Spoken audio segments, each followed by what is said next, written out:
जो बीजेपी वाले कह रहे हैं कि हम हिसाब नहीं देंगे, उनको मैं कहना चाहता हूँ ये हरियाणा है, ये हरियाणा है प्रधान। ये यहाँ हिसाब हम सीधे हो सकते हैं। हरियाणा का आदमी सीधा है, सच्चा सूधा साधा है। हम ठगे भी जाते हैं, लेकिन जब ठगे जाते हैं तो भाई हिसाब भी हम लेते हैं। हरियाणा का नौजवान आज बेरोजगारी की गर्त में, कहीं डिप्रेशन में, कहीं नशे की तरफ, कहीं अपराध की तरफ, कहीं अपना घर बार बेच के दंगी के रास्ते विदेश जाने पे मजबूर क्यों हो रहा है? देश में सबसे ज्यादा अपराध आज हरियाणा में क्यों है? देश में सबसे ज्यादा नशा, पंजाब से भी ज्यादा नशा आज हरियाणा में क्यों आ गया? आज गरीब आदमी की सारी स्कीम्स को बंद करने का काम इस सरकार ने क्यों किया? चाहे 100 गज की प्लॉट की स्कीम हो, चाहे मिड डे मील की स्कीम हो, चाहे पीने के पानी की टंकी टूटी की व्यवस्था की स्कीम हो, चाहे स्कूल के अंदर वजीफे की स्कीम हो, गरीब की सारी स्कीम को बंद करने का काम क्यों किया गया? हर वर्ग को सड़क पर आने पे मजबूर इस सरकार ने क्यों किया?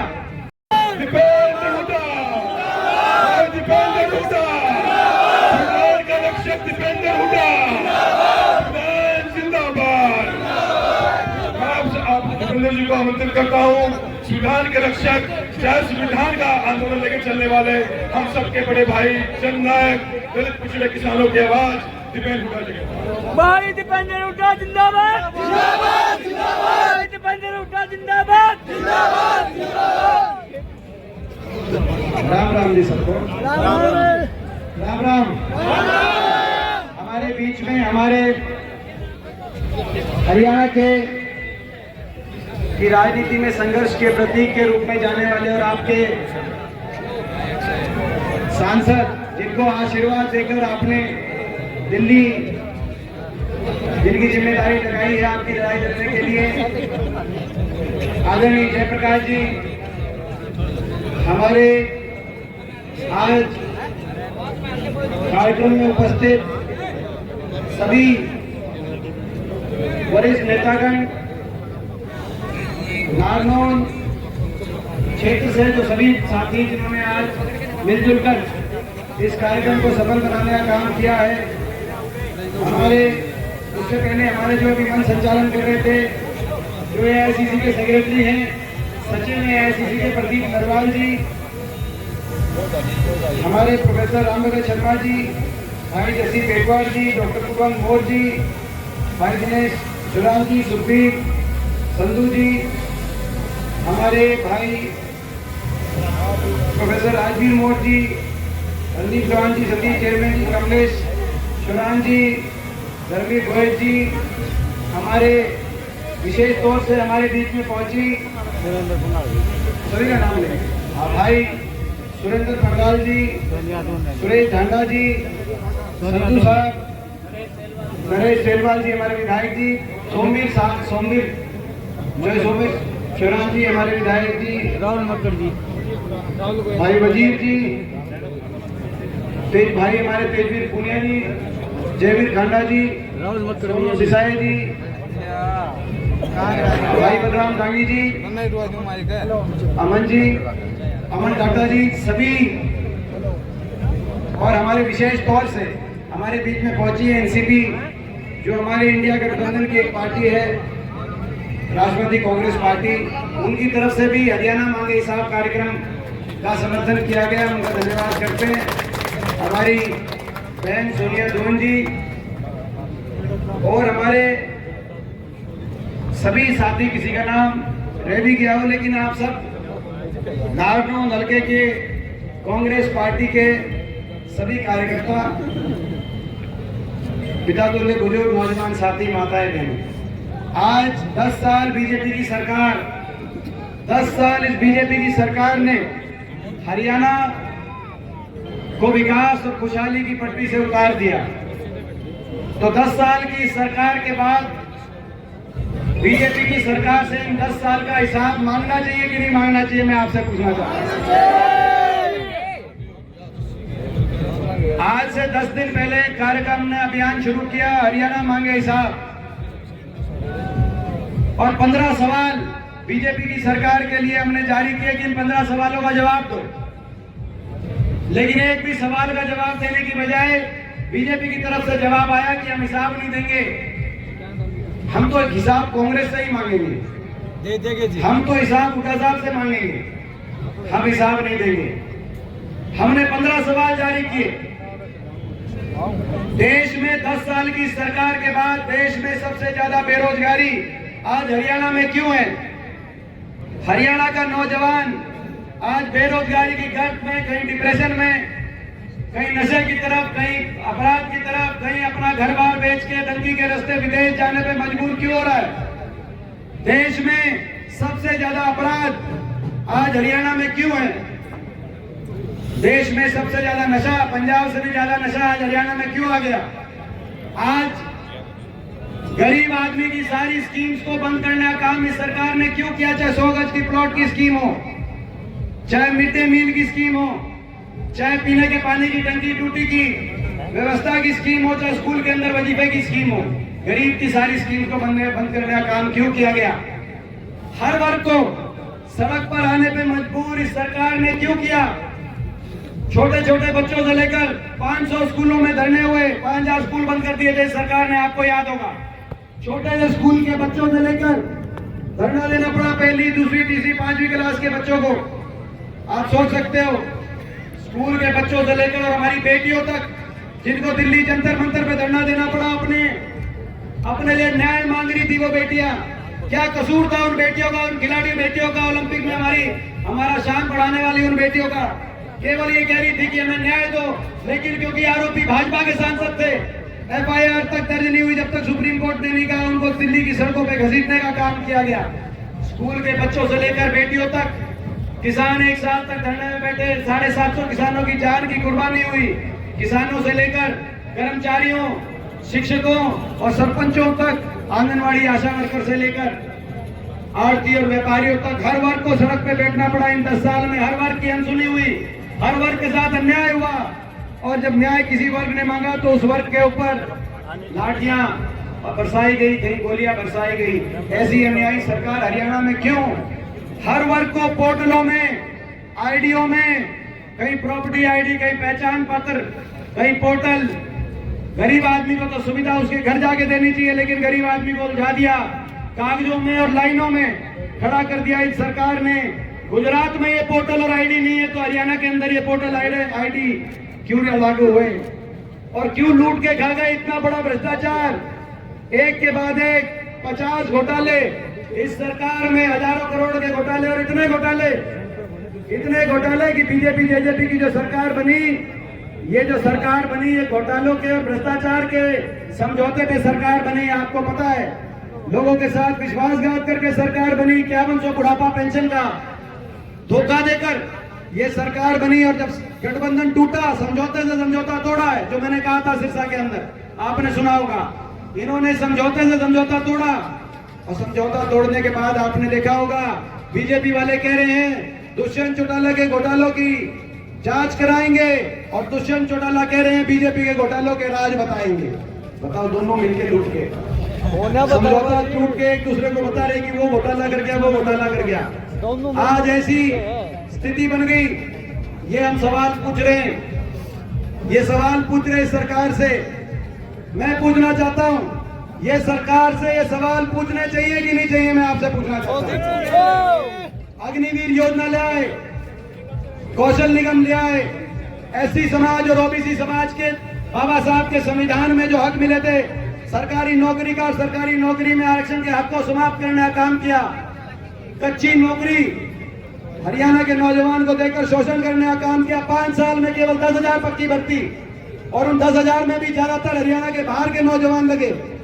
बाकी तो सीटी में उलझा दिया, भर्ती घोटालों में उलझा दिया, पेपर लीक घोटालों में उलझा दिया, और यह सरकारी पद समाप्त कर दिए। 2 लाख सरकारी पद ही समाप्त कर दिए।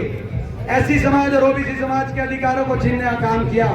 लेकिन जब से हमने अभियान शुरू किया है, बीजेपी वाले कह रहे हैं हम हिसाब नहीं देंगे, कह रहे हम तो हिसाब मांगेंगे कांग्रेस से, हम हिसाब नहीं देंगे। आपने देखा होगा, जब से अभियान शुरू किया है, इनके बयान आ रहे हैं चाहे भाजपा के मुख्यमंत्री हो, चाहे पूर्व मुख्यमंत्री हो, चाहे केंद्रीय गृह मंत्री हो, चाहे इनके इंचार्ज हो, सब आगे कह रहे हैं हिसाब नहीं देंगे।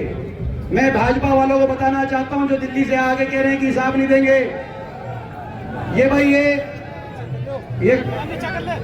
अपने होल्डिंग नीचे कर दो।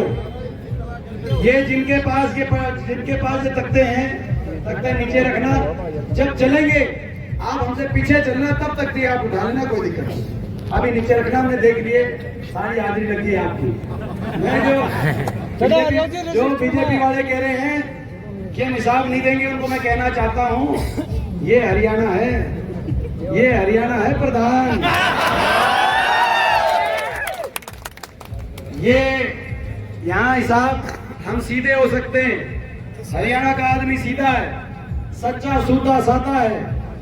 हम ठगे भी जाते हैं, लेकिन जब ठगे जाते हैं तो भाई हिसाब भी हम लेते हैं। और आप हिसाब दो, आपको हिसाब देना होगा, आप सवालों का जवाब दो, नहीं तो चुनाव आएगा आपका हिसाब चुकता कर देंगे। मैं आजाद कहना चाहता हूँ।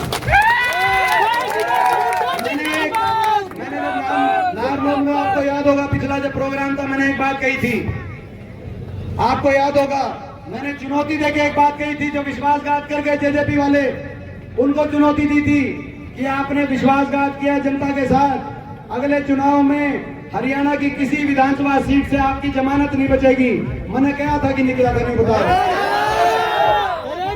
आज भी मैं इनको बीजेपी वालों को कहना चाहता हूँ, एक चुनौती उनको दी थी, इनको भी कहना चाहता हूँ, आप हिसाब नहीं दोगे जनता को, जनता हिसाब चुकता करेगी, जनता ये हिसाब देगी। हरियाणा की जनता, लोकसभा चुनाव में हरियाणा की जनता ने बीजेपी को किया हाफ, विधानसभा चुनाव में कर देंगे बीजेपी को साफ। ये हिसाब इनको देना पड़ेगा। तो मैं अभी हम चलेंगे, ज्यादा लंबी बात ना करते हुए, क्योंकि अभी भाषण का नहीं, आज यात्रा का हिसाब मांगने का नारा एक ही लगाएंगे कि भाजपा सरकार हिसाब दो, हिसाब दो, हिसाब दो, बीजेपी सरकार हिसाब दो, हिसाब दो, हिसाब दो। इस नारे के साथ चलेंगे। जो हमसे आगे चलेगा वो हमारा साथी नहीं है। जो हमारे साथ आया है, इस प्रोग्राम में आया है, वो सभी साथी पीछे चले। ज्यादा लंबा नहीं है, गर्मी है, ज्यादा लंबा ज्यादा लंबी। और मैं बताऊं, 12वें हल्के में आया हूं। मैं तो न्यू मान रहा था कि सबसे लंबी जो है ना यात्रा नारनौल में रखी पाओगी, इनने सबसे छोटी रखी पाई।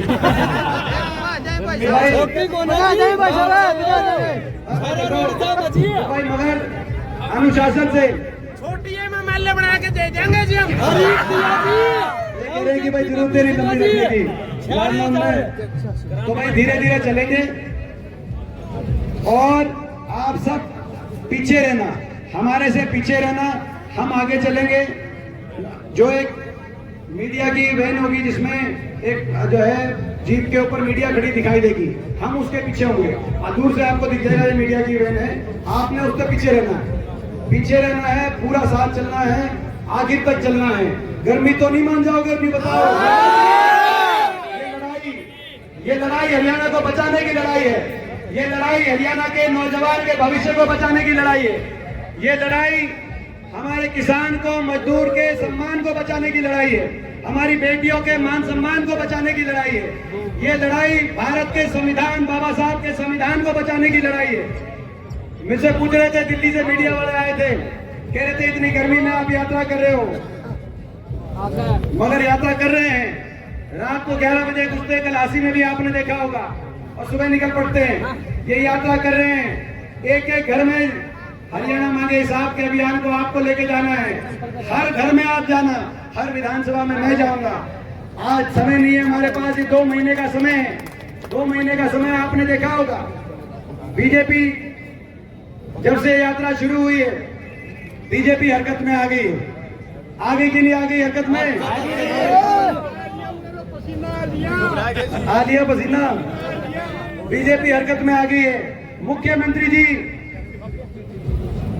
नायब सिंह जी घोषणाएं शुरू कर दी। वो नायब सिंह जी ने, मैं धन्यवाद करता हूं। जितनी वो घोषणा कर रहे हैं, उससे यह पता चलता है कि इनकी सरकार बिल्कुल फेल थी 10 साल।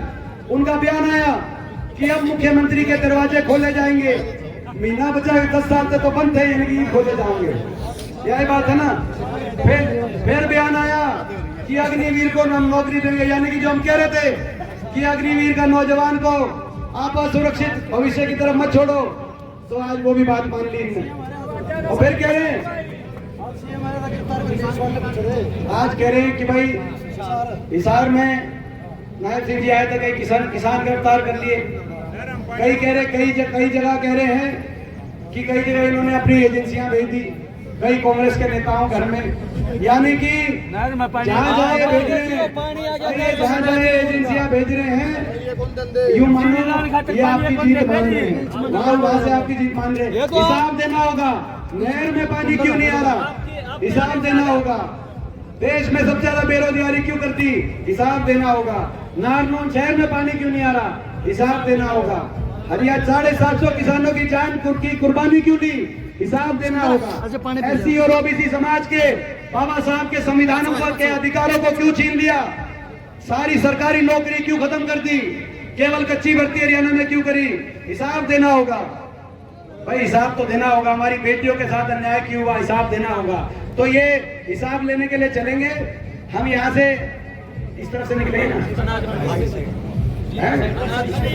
भाई, धर्मशाला के बाहर से चलेंगे और बिल्कुल हम आराम से चलेंगे, बात कोई भाई देखो बिल्कुल धीरे धीरे, क्योंकि कई बड़े बुजुर्ग भी हैं, किसी ने भागा दौड़ी नहीं करनी। और नौजवान साथियों, बहुत से नौजवान साथी ये कहते हैं कि भाई कोई गोली करता है, कोई फोटो, कोई सेल्फी, ये जब ये यात्रा खत्म हो जाएगी, पद यात्रा, वहाँ कितनी गोली भर लियो, कितनी कुश्ती कर लियो, वहाँ क्या हुआ।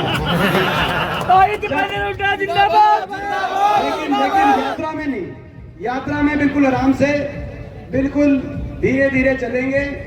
आप लोग पीछे रहना और हम लोग आगे जाएंगे। अभी पहले सारी लीडरशिप से मैं कहना था, आप चलना शुरू करो।